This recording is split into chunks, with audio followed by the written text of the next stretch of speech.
This is your News Source Evening Bulletin for today, Friday, the 12th day of April in the year 2019. Here's what we're tracking tonight.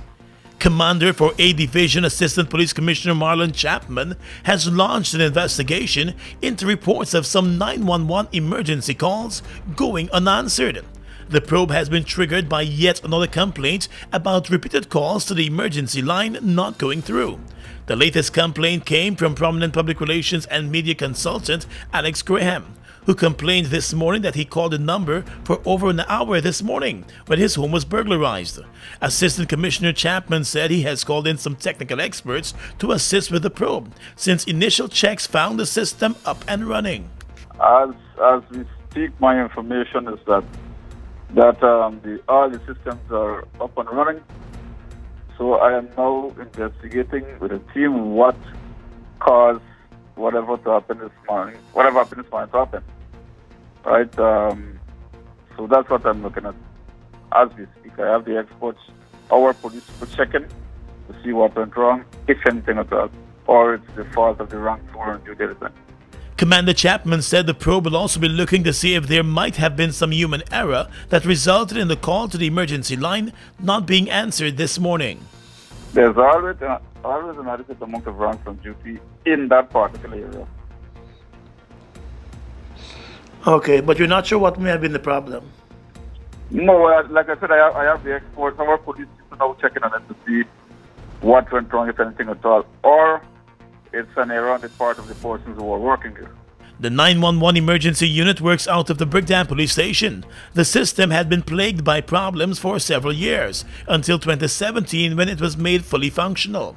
While many persons have praised the improved service, there has also been complaints about the length of time it takes at times for calls to be answered, and in some cases, calls not being answered at all. More news coming up in a moment. The future is green. Let's help you experience the future with easy financing for your business or home. Be it for solar energy, water treatment recycling, water filters, energy saving appliances, or wind power projects.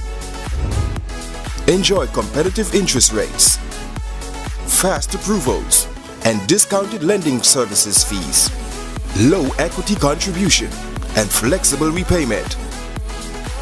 Visit us for details or go to www.gbtibank.com or email us at banking@gbtibank.com. GBTI, we see Guyana through your eyes. Linden Town Week isn't just the biggest events, the best fets, the most action, cultural shows, exhibition, food, music, sports, and anything you can dream of. Linden Town Week 2019 begins from Saturday the 20th of April to Wednesday the 1st of May. For more information, contact the Linden Town Week Secretariat on 444-2200 or follow the Linden Maritime Council's Facebook page.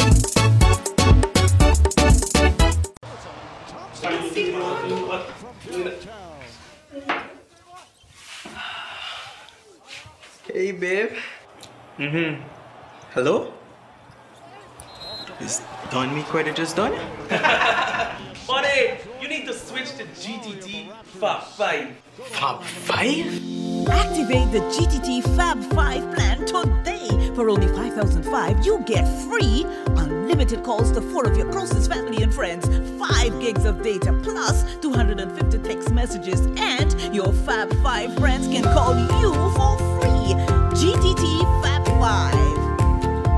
Oh yeah, like a switch. Wicked Fab 5.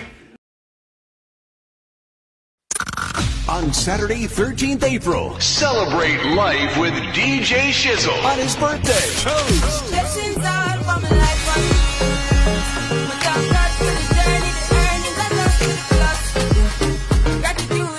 Toast at Palm Court. Bottles popping, vibes flowing, ladies whining, and fellas balling. Music by the Boom FM DJs. Toast. DJ Shizzle's birthday celebration on Saturday, 13th April at Palm Court. Gratitude is a must. Sponsored by Wave Pale Ale, That Look Boutique, Chanel's Hair Salon, Elite Fragrances, Stag, A Man's Beer, Jen's Printing Services, Pulse Lighting, Monster Energy Drink. drink. HJTV and 94.1 Boom FM. And Guyana Carnival.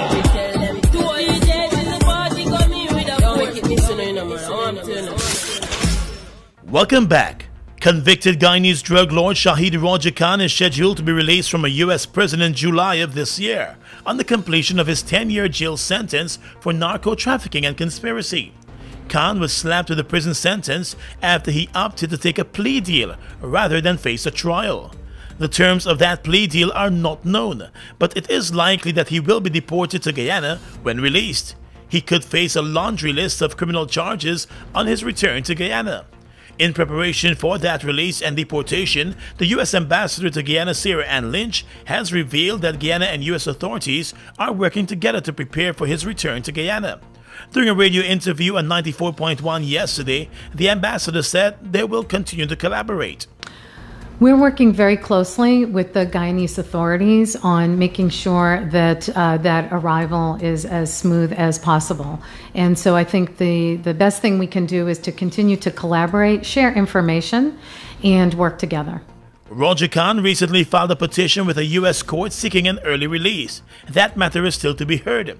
The convicted drug pusher, before his arrest in Suriname and the extradition from Trinidad and Tobago, had admitted to leading a death squad enterprise in Guyana that is believed to be responsible for the murders of several persons and the execution of suspected criminals. He also admitted that he offered security support to the then PPP Civic government. For several years, Khan was seen as the leader of the drug trafficking underworld in Guyana. 2 years ago, the U.S. Drug Enforcement Agency opened the Guyana office, which is located in the U.S. Embassy. The new U.S. ambassador said the DEA has been working along well with its local counterparts and continues to have successes in the local drug fight. While relatively new, the relationship is very good. It's excellent. And we've seen some very good collaboration. And I think what it really speaks to, Gordon, is the excellent collaboration on the overall security front here in Guyana. As we know that security is of prime importance to both the U.S. and Guyana in the region, and the collaboration will likely just continue. The ambassador assured that the collaboration will continue. PPP Member of Parliament Joseph Hamilton has confirmed that he is the local representative of a company from Suriname that was granted a number of contracts by the Central Housing and Planning Authority to build government housing in Guyana under the coalition government. According to Hamilton, as the representative of the company, he was involved in the dealings with the CHNPA, including the signing of contracts, negotiations, and the overlooking of projects. He gave the company's name as Rocco Palace and said it was registered in Guyana back in 2016. Yes, I am the representative of the company in Guyana. And so you're compensated for that as the representative of the company? Should I say that to you? I'm just trying to understand. I'm telling you, I'm the representative, however I'm saying, I represent it, and I have nothing to hide in this matter. You could go to the Ministry of Housing, the records are there. What contracts this company would have won, I can say to you, we have completed all the contracts properly, and that is the record there. So there's nothing to hide on this matter. And, I am saying this company exists. This company is working for the Ministry of Housing, CHP, and I represent the company. What was the scale of those contracts?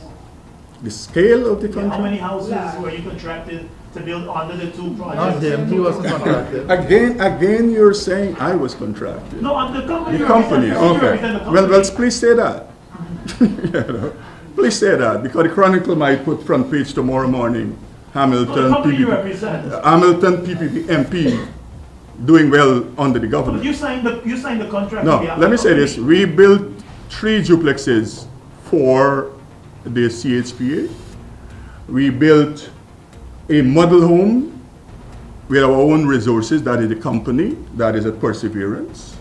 And we built for the exhibition purposes 2 model homes again at the exhibition.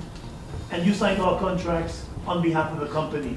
Gordon, again, I have answered the question. You'll have to have this with Mr. Hamilton afterward. Ladies and gentlemen of the press, we'd like to thank you for your time. Hamilton repeatedly pointed out that he is the representative of the company and the contracts are granted to the company and not him directly, although he is paid for all of his services. The Central Housing and Planning Authority has found itself under the microscope after reports surfaced recently that the husband of the minister responsible for housing had been granted a contract by the agency back in 2017 to build houses as part of the government housing project. The chief executive officer of the agency has since described that situation as a conflict of interest. Let's tell you now that the Guyana Lands and Surveys Commission has noticed an increase in the number of cyber attacks on its systems. In a statement today, the Commission said it is taking steps to enhance its cyber defenses. The Public Relations Officer for the Commission, Roy Den James, said the Commission maintains controls to help protect its network and computers from cyber threats and relies heavily on its clients to be an important and critical line of defense by not falling prey to an apparent fraud geared to trick citizens. The Commission remains committed to serving the people of Guyana, it said, through proper legitimate channels that therefore rejects in the strongest possible term the attempt by outside forces to mingle in the internal affairs of the Guyana Lands and Surveys Commission. The Lands and Surveys Commission is asking persons to be on the lookout for strange emails coming from the Commission, the CEO's personal email as well as the personal emails of staffers from the Commission. The Commission is also urging its clients and stakeholders not to click on links or attachments from senders that they do not recognize, but who are pretending to be officials from the Lands and Surveys Commission. Across the Region is coming up next.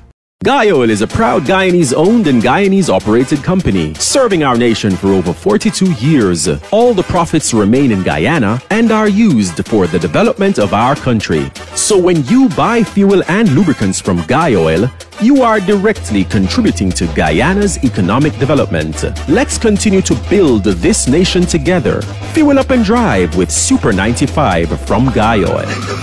Fuel it up and drive! Guyana, for the first time ever, two heavyweights in the music industry on one night, on one stage. Extra Beer presents Yardie Fete Dancehall and Soca Concert. Performing live, the youngest and hottest dancehall artist, Alkaline, the Conqueror. Feel like my gang conquer the world now. And the hottest soca artist, Farmer Natty. You got me hooking me if you want me to. Get your tickets now for an affordable $3,000, stage front $15,000. Ticket location: White Castle Fish Shop, Just Your Size Boutique, Guinness Bar, Plaisance, ITAL Food Shop, Durban Street, Fireside Grill and Chill, Buxton Gas Station, Dave Parker, Digicel, Starbrook Bar, Colors Boutique, Westsiders Entertainment Center, Patsy's BPAT Food Court, Sault Ste. Junction, Extra Beer Location, Starbrook Market, Sweet Point Orange Walk, and HJ Radio Station. Yardie Fete, live, Alkaline and Farmer Nappy, Soca and Dance Hall Concert on Easter Saturday, 20th April 2019 at Guyana National Stadium. Come, Corona, Extra Beer, and Extra Energy Drink. We are legions of men standing strong, but never too proud to stoop and help someone. We must send a clear signal to all. Do right. Walk in upright ways, knowing that's what being a man is all about. And ever aware that things will only get worse when good men do nothing. Stand strong. Be the one to live right. Across the region right now, in Trinidad and Tobago, 4 men, including 2 Venezuelan nationals, were killed this morning following a police-involved shooting incident.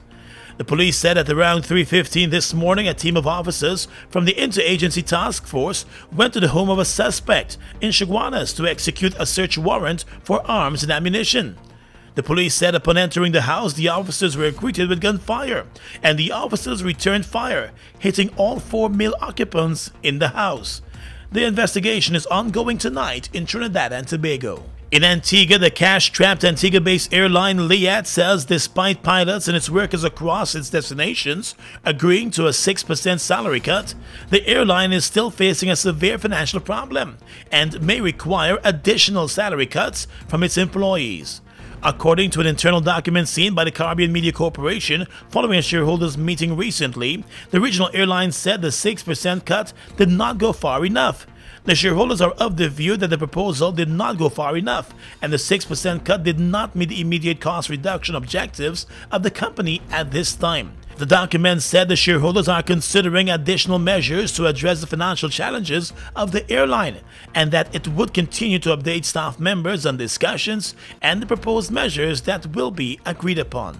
And finally tonight, international news, and still in the aviation industry. Passengers are stranded in India and around the world after Jet Airways, an Indian-owned airline, suspended all international flights. Flights from London, Paris and Amsterdam are among those grounded amid fears about the survival of India's largest private airline. The airline cancelled all international flights until Monday, when, according to reports, it will meet its lenders again to try to secure funding. Jet Airways is saddled with more than $1 billion in debt. It is seeking a financial lifeline to avoid collapse, and last Thursday it grounded 10 planes over unpaid fees to leasing firms. And that's your News Source Evening Bulletin for tonight. I'm Gordon Mosley, reporting.